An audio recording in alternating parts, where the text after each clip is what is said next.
Oi, gente! Eu sou a Amanda Chagas, mas pode me chamar de Nana e seja muito bem-vindo a mais um vídeo do meu canal. E no vídeo de hoje a gente tem os melhores de fevereiro. Eu amei gravar os melhores de janeiro. Eu acho muito bom ver todo o conteúdo que eu consumi e separar os que eu mais gostei. Amei fazer isso. Então nós temos de novo, dessa vez, os melhores filmes, séries, novelas, leituras acadêmicas, livros, músicas, produtinhos e podcasts que eu consumi esse mês. Só para contextualizar vocês, fevereiro foi um mês meio conturbado, assim. Eu tava de férias em janeiro, e aí em fevereiro voltou faculdade, estágio novo, projeto de pesquisa, monitoria. Então foi muita coisa de uma vez só. Eu comecei a postar constantemente no Instagram também. Então foi um mês de me adaptar a novas rotinas. Muito por isso, eu consumi muito menos coisas do que eu costumo consumir, porque eu estava muito cansada e tentando me acostumar com novos horários, me acostumar com novas formas de estudar, com novos métodos de escrita, com as novas pessoas, né, do novo estágio e tal. Então, assim, a gente tem muito pouca coisa em fevereiro, mas a gente tem muita coisa boa que eu achei que valia esse vídeo. Eu pensei em fazer fevereiro junto com março e só lançar esse vídeo no final de março, mas assim, tem muita coisa boa em fevereiro. Duas áreas que ficaram meio deficitárias, tadinho, entendeu? Ficaram meio capengas esse mês foi o quê? Livros e séries. Por quê, Amanda? Em livros, a gente já sabia que isso ia acontecer, tá? Eu já sabia que isso ia acontecer, e aí eu nem me cobrei tanto por causa disso, porque com a volta da faculdade, eu tô adiantando um projeto de pesquisa, eu tô escrevendo artigo, eu tô fazendo trilhões de coisas, e isso exige muita leitura de artigos. E leitura de artigos, num volume muito grande, sempre me deixa muito cansada e me dá muita ressaca literária. E aí, todo o tempo que eu tenho livre para ler alguma coisa, eu dou preferência para essa demanda, que é uma demanda muito grande. Quando a gente chegar na parte de leituras acadêmicas, eu posso explicar melhor para vocês como eu organizo essas leituras, e aí vocês vão ver que é uma demanda muito grande. E como eu estava me acostumando com a rotina, eu simplesmente não consegui. Eu nem comecei um novo livro, porque eu sabia que eu não ia passar do primeiro capítulo dele, entendeu? E aí eu gosto de me entregar às leituras. Eu falei, olha, se for para ler meio mais ou menos de má vontade, não vou nem começar. Eu tenho muitos livros que eu quero ler esse ano. Eu tenho uma lista imensa de livros para ler esse ano. Com fé em Deus, eu vou conseguir ler pelo menos metade, porque eu sou assim, eu tenho uma lista, eu tenho uma lista. Eu sigo essa lista? Não. Se você me indicar um livro hoje, muito entusiasmado, e eu fiquei entusiasmado com aquilo e achar muito bom, eu passo ele na frente de todos que eu queria ler antes e começo a ler ele, entendeu? Não tenho critério para isso. Aí eu tenho uma lista, mas assim, vou me organizar pra no mês de março eu já conseguir voltar com as minhas leituras. Outra coisa, séries. Não consegui assistir série. Gente, nenhuma, me desculpa. Porque assim, eu tenho duas categorias. Tem as séries que eu tenho que sentar pra assistir e realmente prestar atenção só nelas. E tem as séries que eu posso botar lá pra passar. E aí eu vou fazer minhas coisas, ver minha vida, eu varro uma casa, eu arrumo meu quarto, eu tô revisando alguma coisa e a série tá lá e eu consigo prestar atenção tranquilamente. Qual o problema disso? As séries que eu já tinha começado e as que eu quero assistir são séries que exigem que eu sente preste atenção, entendeu? Eu tinha começado a ter Resident. O Resident. Todo mundo me perguntou. Eu achei a primeira temporada muito boa, assim. O enredo, a história, os personagens, achei bem legal. Ah, Amanda, por que você não continuou? Se você achou tão boa assim? Porque eu não tive tempo. Eu quero sentar e assistir, entendeu? E eu gosto muito desse contexto de séries médicas. Eu sou muito fã de Grey's Anatomy, assisti todas as temporadas até agora, quero reassistir. Já reassisti outras várias vezes. E eu gosto muito também de Dr. House. Nossa, meu amigo suou pra eu conseguir assistir, dar uma chance, né? Porque é uma série bem antiga e é uma série que também tem muitas temporadas. Mas, olha, vale um vídeo inteiro só pelo meu amor por essa série, porque eu realmente gostei muito. Mas é outra série que eu tenho que sentar e assistir. Então, eu só assisti uma série. Ah, Amanda, qual foi? Vocês estão achando que é uma série muito cult, muito. Não, foi Casamento às Cegas. De novo, foi a nova temporada dos Estados Unidos. Não assisti toda porque a Netflix, ela odeia os ansiosos, e aí agora ela publica os 5 primeiros episódios, aí daqui a 15 dias ela publica mais 3. Aí daqui a 15 dias mais, entendeu? Eu gostei disso? Não, porque eu gosto de assistir tudo de uma vez só. Mas não tenho o que fazer. Então, eu não terminei ela porque não lançou todos. Eu acho que eu assisti até o 10º, aí falta o último, que é se eles casaram ou não casaram, e o reencontro, que mostra como eles estão hoje em dia, se quem casou ainda tá junto, se separou, os barracos, os BOs e tudo que teve. Daquela série de reality show farofa que eu já falei com vocês que eu amo. Já que a gente tá nesse embalo de série, vamos pros filmes. Não assisti muitas séries, mas assisti muito filme esse mês. Muito filme bom e muito filme ok. Tipo, os filmes não eram ruins, mas não eram bons o suficiente pra estar nos melhores do mês. já que eu assisti tantos. Então, assim, vamos começar por um que me surpreendeu. É um filme novo? Não. É um filme que já tem um tempo já no catálogo da Netflix, que é Fuja. Sim, o nome do filme é Fuja. E é um filme de suspense. Suspeita pra falar que eu falava que eu não gostava de filme de suspense. Aí o povo, ai, como é que você gosta de crime e documentário criminal e não sei o que, não gosta de suspense? Gente, eu não gosto. Por quê? Eu não gosto de terror. Eu não gosto daquele terror que qualquer que vem aquela música e bu e te assusta. Eu não gosto. Não gosto de me tomar susto, entendeu? Terror espiritual, demônio, não gosto de nada disso. Assisto, às vezes, assisto, mas com alguém do meu lado, sozinha, sentando pra assistir, eu não vou chegar um dia e dizer que não é pra mim, entendeu? Mas eu tava começando a dar uma chance pra filmes de suspense e estavam gostando. E aí eu vi, olhei a sinopse, achei interessante. E não é um suspense tão coisa assim. É um suspense bem levinho até. Eu esperava uma coisa muito grande, mas não era tanto assim. Eu acho que é por isso também que tiveram umas críticas consideráveis sobre esse filme da galera que gosta mesmo de consumir filme de suspense, porque ele não é tão. E também não é uma história inovadora, revolucionária. Não é. Nos primeiros 30 minutos de filme, eu já sabia mais ou menos o enredo, não dá pra adivinhar os detalhes, mas a gente já sabe, porque ele é meio que baseado em um caso que aconteceu na realidade. Tem várias outras histórias sobre isso e tem filmes também sobre. Então você meio que vai deduzindo, vai ligando as peças e vai entendendo. Mas o que me pegou foi o final, porque eu já vi vários filmes com essa mesma história, mas o final de todos eram iguais e o final desse é assim, ó, menina, um sabor, porque não é uma vingança. Sabe quando a protagonista ela sofre, a vida dela é uma mentira, ela não sei o quê, e aí o final é só ela reconstruindo a vida dela e às vezes perdoando a pessoa que fez aquilo, às vezes o gosto desse filme não é que ela se vinga, entendeu? É que o jeito que termina, assim, o sabor que te dá, você se sente vingado por ela. Ela pode até não estar se sentindo vingada, mas você se sente, assim, revigorado com o final desse filme. Então, pra mim, valeu a pena assistir, mesmo sabendo de um contexto geral da história, só pelo final. O nosso segundo filme, eu vou deixar o meu favorito de todos pro final, tá? Nosso segundo filme, ele é da Indonésia e ele é uma comédia romântica. Só que quando eu fui assistir, eu não sabia que ele era da Indonésia, eu só vi lá. E eu falei, hum, parece interessante. O nome dele é A Garota Mais Linda do Mundo, tem na Netflix. E assim, ele é um filme desse ano. E eu achei que era um filme estilo K-drama e dorama, e realmente é. Só que ele é da Indonésia. Eu nunca tinha assistido nada da Indonésia. Eu achei bem interessante, assim, a fotografia e tal. Eles mostram muito da cultura em algumas partes, que eu achei muito legal isso. Mas é uma história de romance. É um romance clichê, mas ele tenta se desvencilhar de alguns dos clichês de romance que são meio manjados assim. E por que eu gostei tanto desse filme? A premissa dele é um herdeiro rico que ele é herdeiro de uma rede de televisão. Ele é como se fosse o herdeiro da Globo, só que da Indonésia. A Globo da Indonésia, tá? A gente vai usar esse nome porque eu não lembro o nome da emissora. Mas o pai dele morre e um dos programas de mais sucesso era a garota mais bonita do mundo, que era um reality show super misógino, tinha vários defeitos e tal, e ele era um idealista. Ele queria assumir a empresa e ele queria mudar, ele queria promover programas de qualidade e tal. Ok, aí o pai dele morre, isso é os 5 primeiros minutos do filme. Assim, ele era um cara, não é que ele era macho escroto, mas ele era de caráter meio duvidoso, assim, né? Uma das participantes era a ex-namorada dele, ele tomou um tapa na cara no meio lá do negócio. Ele se envolvia em escândalos amorosos. E aí o pai dele morre, deixa um testamento, o que é que tinha no testamento? Que ele tinha que casar. Clichê, normal de qualquer livro de romance e fanfic. Enfim, ele tinha que casar com a mulher mais bonita do mundo. E aí, ok. O que foi que ele pensou? Ele vai criar um reality show, continuar, mas mudar o reality show, porque ele não concordava também com muitas coisas que tinham no reality show. E aí, quem for a finalista desse reality show, ele vai se colocar, né? Ele vai escolher e tal, selecionar. E aí, quem for a finalista é a mulher que ele vai casar, porque vai ser a garota mais linda do mundo.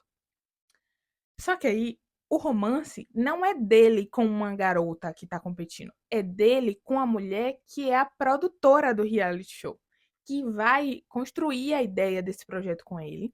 E aí mostra como eles não se dão bem no início, porque a mulher tem uma imagem dele, que é a imagem que ele passa para a sociedade mesmo, bem estereótipo, heterotop, e ela é uma idealista, ela tem uma infância muito humilde e tal, tanto que o maior sonho dela é conseguir comprar um apartamento que é meio que um quarto e sala, é uma kitnet, mas o sonho dela é comprar e conseguir aquilo e conseguir também um dia dirigir um programa.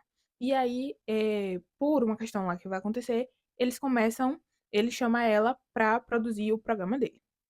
E aí eles vão se envolvendo, vão dando pitaco. No início, ele não sabe quais parâmetros usar para escolher. Ele não sabe qual o ideal dele de garota mais linda do mundo. E aí a gente vai descobrindo junto com ele como funcionam esses ideais dele como ser humano, assim. A gente vai descobrindo ele como ser humano e a história vai humanizando ele. A gente vai descobrindo muito do porque ele é quem ele é. E isso vai acontecendo conforme a relação deles dois vai melhorando e vai crescendo, a gente vê as interações e tal, só que tudo muito profissional. Tudo muda quando o reality show acabou, o reality show foi um sucesso, ele já tem a garota mais linda do mundo vencedora, que agora é noiva dele. E aí eles vão comemorar. Todo mundo que produziu o reality show, ele promove uma festa num iate e eles vão comemorar. Essa festa é à noite.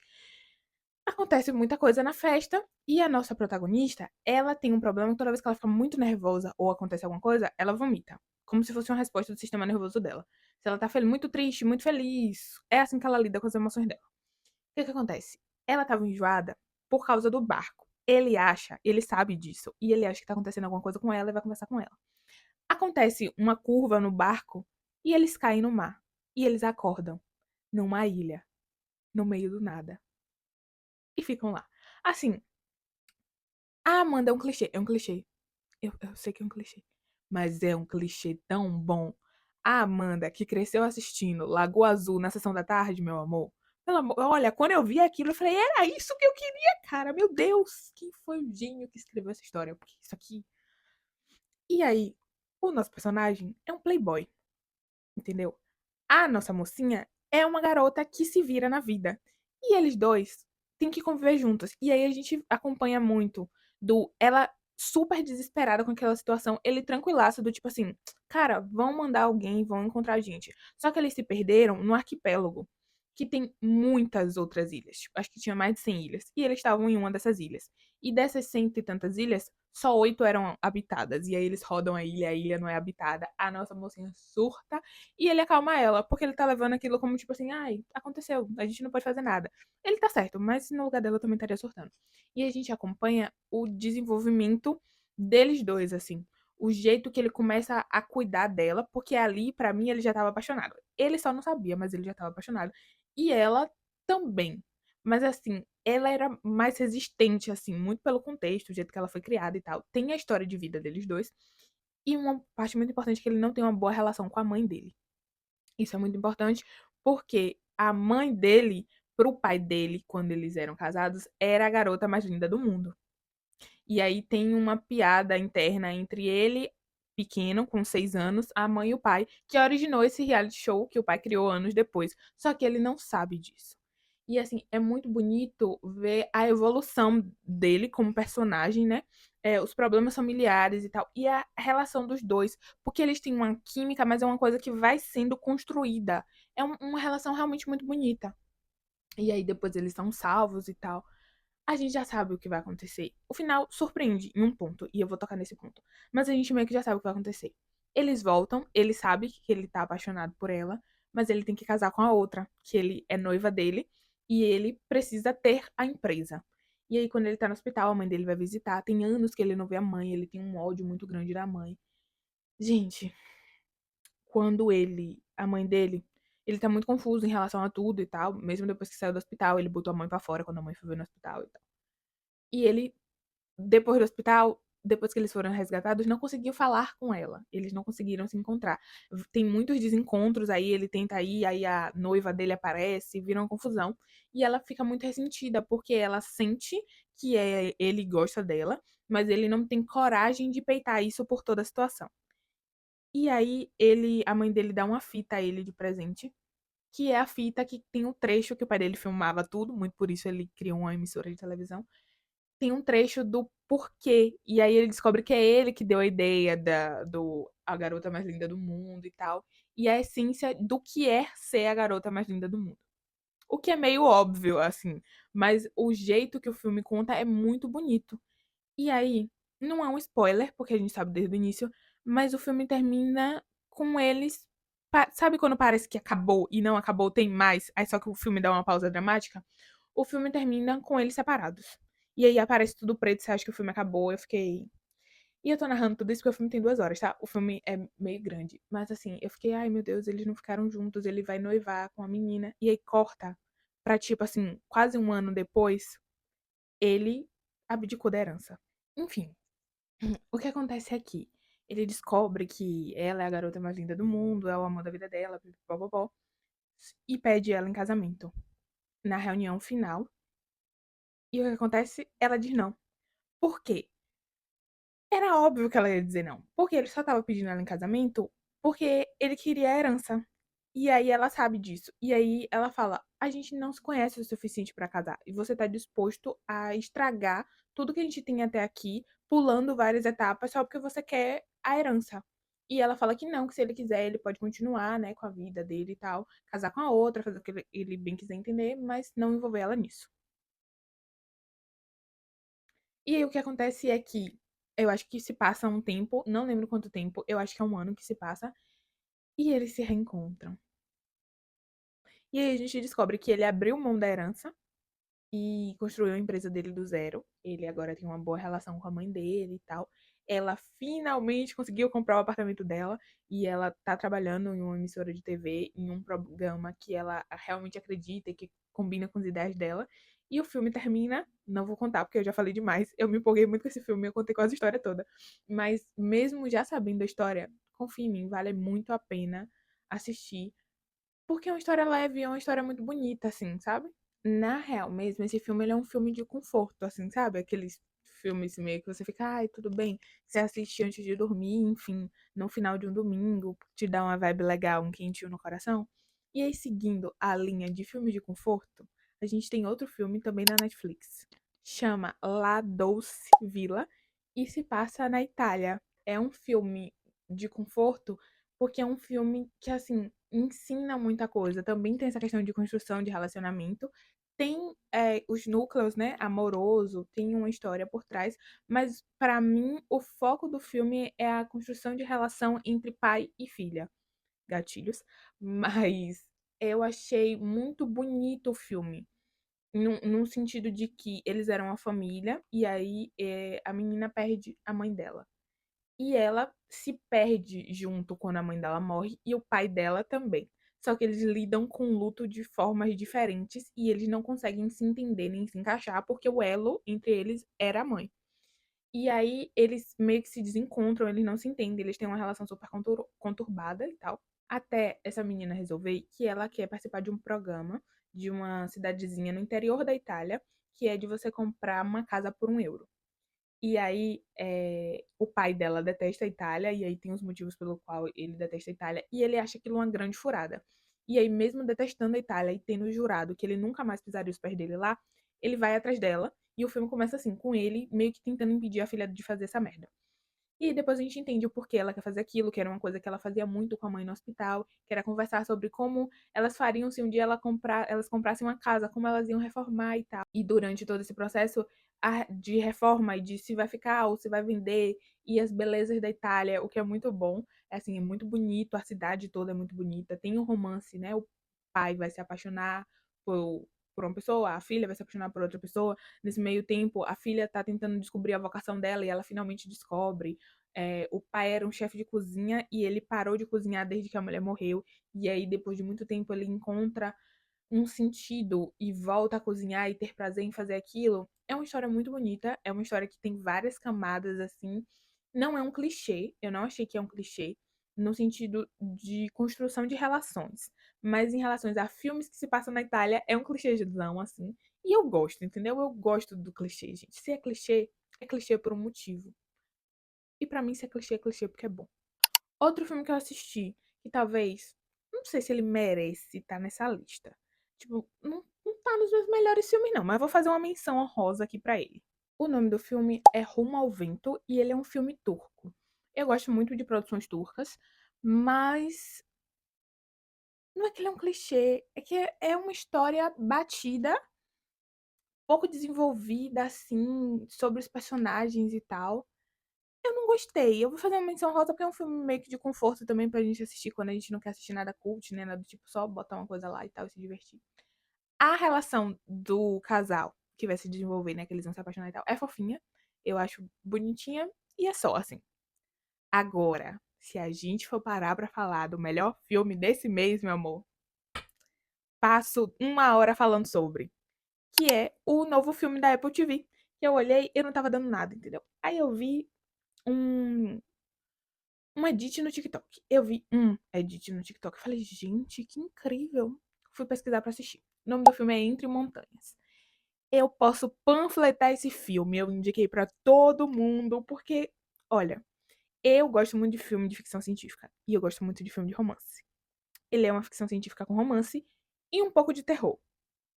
Ah, Amanda, mas você falou há alguns minutos atrás que você não gosta de terror. Mas aqui a gente passa o pano. E tem sim, tem. Só pra apagar minha língua nesse vídeo, tem exatamente aquelas cenas que fica e aparece alguma coisa pra te assustar. Tem. E não tem uma vez só, não. Tem várias vezes. Mas, gente, que filme bom. Nossa. Eu não vou nem tentar falar o nome dos atores principais, porque eu sei que eu vou pronunciar o nome deles errado. Mas eu vou botar a fotinho com o nome aqui, que é a atriz que fez O Gambito da Rainha, entendeu? E o menino que fez Menzenhun, e ele fez vários outros filmes, mas é que eu lembrei muito dele de Menzenhun e Divergente. Referências, referências. Gente, olha, o filme tem referência de filmes e séries que eles já participaram. É uma ficção científica, tem ação, tem romance. Assim, o filme é dividido meio que em dois atos, que é a parte que eles estão se conhecendo e tal, porque tem um abismo entre eles. E aí, um tá numa montanha de um lado do hemisfério, o outro tá numa montanha de outro lado do hemisfério. E tecnicamente eles não podem conversar nem nada, eles estão numa missão. E aí eles, por algum motivo, começam a interagir. E eu não vou contar muito, porque eu quero muito que vocês assistam, porque é muito bom.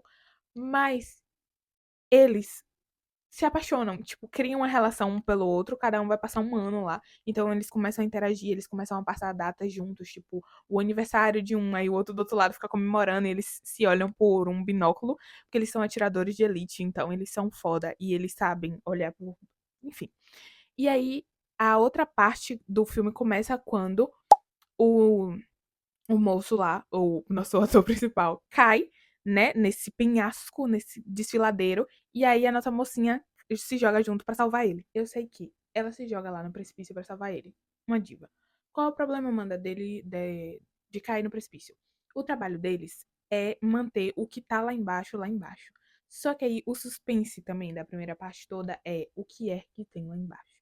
Que raios que não pode sair de lá. Que são chamados meio que de homens loucos, e aí tem gente que acha que é o demônio, tem gente que fala que é a porta pro inferno, e meu Deus do céu, o que, é que tem lá embaixo? O filme, pra mim, é perfeito. Eu gosto muito do primeiro ato. E eu gosto do segundo, mas eu gosto menos. Não desgosto, mas gosto menos. É, a parte de ficção científica é realmente muito boa, só que não tem nada inovador, revolucionário, não. Só é muito boa. Muito desenvolvida. Tem algumas pontas soltas que eu achei que ficou no filme, mas no geral eu achei que é bem desenvolvida a parte de ficção científica. Eu vi muita gente nas críticas, e aí eu realmente achei muito engraçado isso, pra não dizer que é ridículo. E tinha muita gente falando assim: a primeira parte do filme é muito boa, a segunda eu achei que não tem veracidade nas cenas de ação. Ô, gente, eles estão literalmente lutando com uns bichos que são mutações entre plantas, humanos, fungos e animais. Você tá buscando veracidade em quê? Eu, eu não tô entendendo, assim. Eu não vou contar o porquê e tal. E, assim, tem muitas referências muito boas de livros da literatura inglesa no filme. Livros que eu não conheço, mas que depois eu fui buscar as referências. E eu gosto muito de assistir um filme e depois jogar lá no YouTube pra ver vídeos de pessoas que entendem de cinema e tal, falando sobre o filme. Tem um cara em específico que eu acompanho e eu gosto muito, que é o Otávio Gá. O nome do canal dele é Super 8. E eu sempre gosto de depois jogar lá pra ver se ele tem vídeo sobre aquele filme. E ele falou. Ele teve as mesmas impressões que eu. O primeiro ato é perfeito, zero defeitos. O segundo é bom. E quem falou sobre veracidade, pelo amor de Deus, você tá assistindo um filme de ficção científica. Porque a arma deles demora de descarregar. Eles estão atirando num metade humano, planta, bicho, demônio, mutação. É sério que o seu problema todo com a história é a veracidade da arma que aparentemente atira mais do que deveria atirar. Enfim, fiquei irritada, talvez porque estão criticando uma coisa que eu gostei, mas pra mim essa crítica não faz sentido. Ok, agora eu vou falar um pouco mais rápido, porque eu me empolgo falando dos filmes, e aí eu falo demais, esse vídeo vai ficar enorme, vai dar trabalho pra eu editar depois, mas vamos lá. Falando sobre músicas. Tem 3 músicas muito, muito, muito especiais que foram as mais ouvidas do mês. Por quê? Eu vi também no TikTok que vai lançar um filme sobre a história do Ney Matogrosso. Eu já falei no vídeo passado, eu sou alucinada por MPB e tal. E eu gosto muito das músicas dele, da história dele, o contexto artístico, o modo de expressão andrógeno. Eu gosto muito. E aí, depois que eu vi, não era um trailer, é tipo um teaser do filme, eu fiquei alucinada e aí eu voltei a escutar as músicas dele loucamente. As 2 músicas dele mais ouvidas foram Poema, que assim, depois escutem a música e depois só pesquisem a história dessa música, porque, ai, gente, é de não sei eu não sei explicar, mas é muito bonita, assim, sabe? É de uma sensibilidade poética, é de uma coisa tão enfim. E a segunda música foi Sangue Latino, e essa música não tem explicação. É só ouvir. Não tem como explicar uma música do Ney Matogrosso, não tem como explicar porque eu gosto dele, entendeu? É porque é ele. Enfim. E aí, a terceira música é uma música de uma diva. Eu sou apaixonada pelas músicas dela. E tem uma série. Pois é, menina, descobri que tem uma série, agora eu tô louca pra assistir. Ah, Amanda, quando você vai assistir isso? Deus proverá, mas eu vou assistir. Que é Como Nossos Pais, de Elis Regina. Gente, só, só música boa. Aqui eu trouxe a Elite, tá? Falando rapidinho sobre leituras no geral. É o seguinte, eu tenho assinatura por e-mail de alguns jornais. Alguns não são jornais, eles são meio que eles meio que te mandam resumo de notícia, link de notícia de coisas que você tem interesse. Eu tenho assinatura do Vox, eu acho que é assim que fala. Eu tenho do The New York Times, mas é de uma coluna específica. E eu tenho do The News, que eu falei no vídeo passado sobre ele, sobre algum artigo que eu li sobre ele. Eu li muita coisa deles, porque geralmente eu leio como se fosse um jornalzinho pela manhã, bem rápido. E um texto do Vox me pegou muito. Eu vou procurar o link pra deixar na descrição. Que falava sobre. O título era Proteger a Sua Paz. Como isso pode acabar com amizades. O título era esse. E fala sobre como às vezes a gente tem uma visão muito errada, meio romantizada, não sei, sobre as relações. Que a gente vê as coisas como se fossem perfeitas e contos de fadas, só que a gente esquece que a gente tá falando de ser humano. Eu sou ser humano, você é ser humano, que tem grandes qualidades e qualidades valiosas e nananã, mas também tem defeitos que têm que ser entendidos. E que relações humanas não são relações 100% palpáveis, verídicas e até viscerais, se não tiverem conflitos, e que conflitos são necessários para a construção de laços, e que muitas vezes a gente entra numa bolha de tentar se proteger a todo custo e de evitar discussão a todo custo, e isso não tá ajudando, isso só tá piorando. E assim, o artigo fala disso de uma forma muito melhor do que eu tô falando agora. Mas em resumo do resumo do resumo do resumo é isso. Eu vou deixar na descrição. Leiam, porque me fez mudar de ideia e repensar vários conceitos. Então, acho que de todos esse foi o favorito do mês. Vamos agora rapidinho sobre podcasts. E esse eu vou pescar, tá? Porque foram 3, mas tem episódios específicos os quais eu indico você começar a ouvir se você não conhece esses podcasts. O primeiro é Fiz o que Pude, por Elora. E ela fala sobre relações, sobre experiências dela, sobre vida adulta, sobre crescimento pessoal. E o episódio específico que eu tenho pra indicar é A Culpa de Descansar. Só o nome, cara, já pega em vários lugares. Pelo menos pra mim pegou, tá? Aí o segundo é Tempo de Morangos. Esse aqui é um xodó meu, é da Bruna Martioli. E eu indico você começar por esse, porque é tudo que eu aprendi com Clarice Lispector e ela fala da perspectiva dela.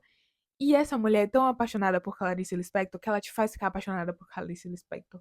E ela faz jus a toda a paixão dela, sabe? E é muito bonito ela contando tudo que ela aprendeu, como ela interpretou as coisas que ela leu, como ela aplicou isso na vida dela. Ela é professora de literatura, então tem tudo a ver com a vida dela. E é muito. E aí, o terceiro e último podcast que eu tenho pra indicar hoje é Colo de Amiga, por Sofia Disse. Eu acho que é assim que pronuncia o nome dela. Mas é a mesma vibe do podcast da Elora.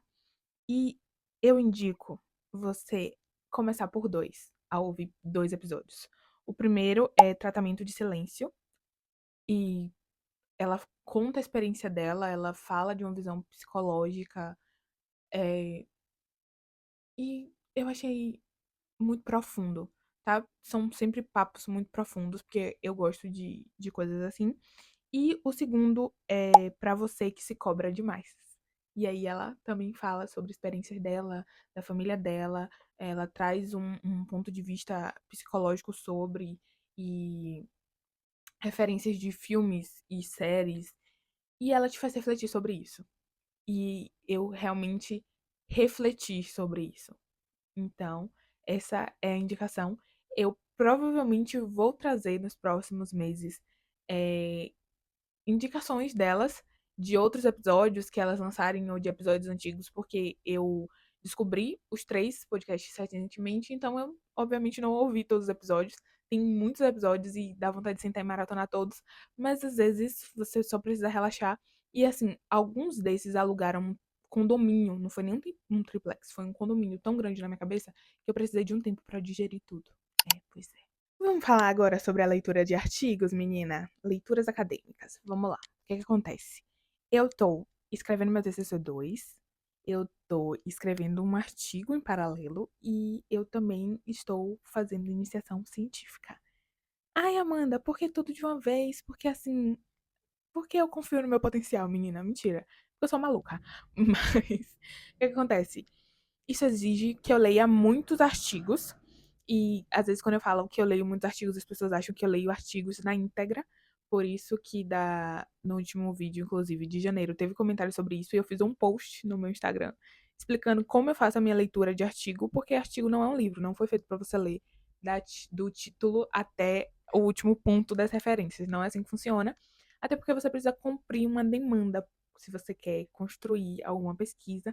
E é impossível, meu amor, você ler todos os artigos que você necessita se você for ler na íntegra. Você vai perder muito tempo, você vai ler muita coisa desnecessária, sua cabecinha vai entrar em colapso, tá? Mas eu me organizo por tabelas no Excel. Cada estudo que eu tô, cada coisa que eu tô escrevendo tem uma tabela. E assim, essa tabela é onde eu vou selecionando. Primeiro eu descarto por título e resumo, depois eu vou ler tal coisa e tal. Depois eu posso fazer um vídeo só sobre isso aqui pro canal. Mas basicamente esse mês eu li mais de 200 artigos. Pois é, galera. E isso consumiu muito do meu tempo e da minha vontade de existir também, tá? Só pontuar. Mas da minha vontade de ler. Então, sempre que eu tô nesses picos de escrita acadêmica, eu tenho muita ressaca literária. E aí eu realmente não consigo ler nada, nem os meus livros, né, extra faculdade e tal, da vida, as coisas que eu gosto. Porque eu realmente pego um ranço de leitura, menino, que minha cabeça, ela não consegue funcionar, entendeu? Mas os artigos que eu trouxe aqui não tem nada a ver com as pesquisas que eu estou construindo. Eu trouxe três artigos que são de bioinformática, porque no meio disso tudo eu resolvi estudar bioinformática e biotecnologia, e aí eu fui ler alguns artigos sobre de assuntos que eu estava procurando, a maioria deles, se não todos, sobre genética, para a novidade de zero pessoas, e aí eu selecionei os três que eu achei mais interessantes e que trazem inovações. Eu vou dar uma pescada porque eu, sinceramente, li tanta coisa que eu não lembro a premissa de cada artigo, mas eu anotei pra trazer pra vocês. Viu como eu sou uma fofa? E lembrando que eu vou deixar a quem interessar o link dos três artigos aqui na descrição. Eu amo que, enquanto eu tava fazendo o roteiro do vídeo, eu deixei bem claro aqui, ó, bioinformática aplicada à genética. Aí eu apareço aqui com um cara mais lavado dizendo que eu não sei se todos são de genética. Com certeza são. O primeiro artigo ele é um estudo que aborda a determinação de interações gênicas que causam doenças complexas utilizando técnicas de bioinformática para analisar grandes conjuntos de dados genéticos. E aí as técnicas específicas que vão ser utilizadas é CPU e GPU. E eu gostei muito do artigo porque ele explica bioinformática de forma meio que mastigada. Ele explica as técnicas, ele explica a aplicação, ele traz autores de referência que me ajudaram a estudar por fora também. Ele é um artigo bem completo, assim, bem redondinho, o que eu achei surpreendente, porque geralmente alguns desses artigos são meio que você só consegue entender se você já tá em um grau de profundidade com aquele assunto, principalmente de bioinformática e biotecnologia, que são um pouco mais complexos. Mas eu achei bem mastigadinho, assim, pra mim que tô começando a estudar sobre isso. E é um artigo que vale muito a pena o tempo que você vai gastar lendo ele, tá? Vai te ensinar muita coisa. O nosso segundo artigo é sobre rede neural epigenética para identificação de regiões genômicas relevantes no sistema imunológico. E o nome da técnica da bioinformática que vai ser usada é EPI-NN, que é um algoritmo de aprendizado profundo projetado para identificar regiões genômicas relevantes para o sistema imunológico. Esse aqui só tá aqui porque eu achei isso aqui genial, tá? Tipo assim, leiam e aí vocês me dizem se vocês concordam comigo. Eu achei inovador e revolucionário, amigos. Eu fiquei lendo e falei, caraca, que diferente e muito louco e surpreendente. Nossa, que incrível! E a escrita também é muito boa. E aí, o nosso terceiro artigo, ele é meio parecido com o segundo, só que tem uma abordagem diferente, porque vai utilizar um algoritmo diferente. Eu fiquei meio fissurada no segundo, achei incrível, e aí fui pesquisar mais sobre. Então, ele explora a aplicação de aprendizado por reforços de montagem de genomas novos, utilizando tarefas relevantes, mas computacionalmente complexas no genoma. E aí ele usa um algoritmo chamado Q-Learning. Eu acho que é assim que se pronuncia. Eu não faço ideia de que idioma corresponde o nome desse algoritmo. E meu inglês é péssimo. Mas é isso. E por último, no vídeo passado eu não trouxe, mas nesse vídeo eu queria trazer muito uma dica de produtinhos. E eu não sou uma pessoa tão consumista assim, então eu não tenho muito produtos que eu trago todo mês, por isso talvez isso aqui seja periódico. Tem mês que eu vou trazer, tem mês que eu não vou trazer. Mas já tem um tempo que eu estou muito fissurada em cheiro. Tipo, cheiro de casa, de ambiente, perfume, creme corporal, óleo. Eu sou muito apaixonada por isso. E aí começou com. A gente começa com drogas leves. Brincadeira, tá, gente? A gente começa com coisas leves, tipo óleo corporal, body splash, nananã. Aí eu comecei a comprar essência. Comprei, menina, eu vou pegar os óleos essenciais aqui pra mostrar. Daí eu comecei o quê? Comprando óleos essenciais, comprei vários, de vários cheirinhos diferentes. Aí você compra um, não acha suficiente, ou enjoa, compra outro pra ficar, né, trocando. E aí, o produtinho desse mês é um cheirinho pra casa. Mas não é qualquer cheirinho pra casa, é o cheirinho pra casa, o qual eu estou viciada. E assim, eu comprei tem pouco tempo e ele já tá. Eu tô gastando demais, gente. Tá aqui o nosso querido, ó. Tá focando, meninas, tudo bom? Mesmo. Tô me sentindo uma blogueira mostrando produtos. Enfim, eu não sei se focou e eu não sei se deu pra ver, mas ele é da Via Aroma. Isso aqui não é uma publi, eu queria muito que fosse, porque todos os meus olhinhos são de lá também. E ele é um Home Splash. Achei chique, menina. A fragrância chama Brenze. Eu também não sei se é assim que pronuncia. Mas, gente, isso aqui tem um cheiro, olha, viciante. Eu tô alucinada. Tanto que eu comprei tem pouco tempo. Eu comprei quase no final do mês e ele já tá aqui, ó. Pois é. Saio passando na casa toda, limpo a casa, passo, arrumo o quarto, passo. Tô alucinada, tô alucinada.